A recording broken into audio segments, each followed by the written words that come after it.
Hello and welcome back to Straight Talk. Hurricanes Harvey and Irma have devastated parts of the United States, and many look to the federal government for disaster relief.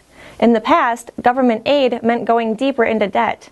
This time around, when Congress introduced the relief package, Kentucky Senator Rand Paul had a different idea and proposed an amendment titled America First. He stated, "My amendment would take the money from money that we are going to send to foreign countries. I think it's a very simple choice that when we're looking at those in need in our country, we quit sending money to other countries." Surprisingly, this amendment received major backlash, and few senators shared this view.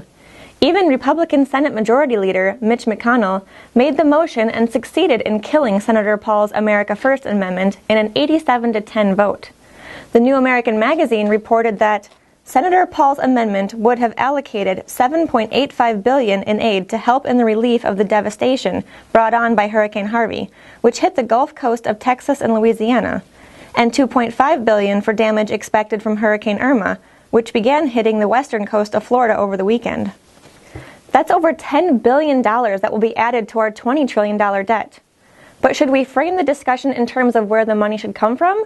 Or should we have a larger discussion of whether or not the federal government should be involved in providing any type of aid, including disaster aid? Fellow Kentuckian Congressman Thomas Massie was one of 3 votes against the relief package. Back in the 1830s, another Kentucky Congressman, Davy Crockett, was schooled by a constituent when he voted in favor of a relief package. The story goes that Congressman Davy Crockett voted for an aid package for a city that sustained heavy fire damage. During his campaigning for his next term, he was called out for it and explained to the man that a country so rich as the USA would not begrudge a minor amount for relief. The man allegedly responded, "Congress has no right to give charity. Individual members may give as much of their own money as they please, but they have no right to touch a dollar of the public money for that purpose. The people have delegated to Congress by the Constitution the power to do certain things.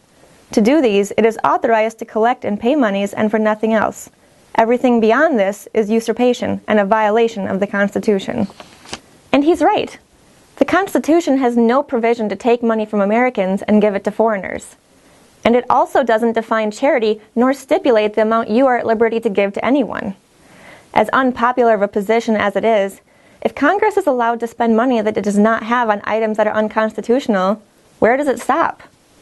The John Birch Society estimates that if the limitations of the Constitution were properly enforced, then the size and cost of the federal government would be reduced by 80%.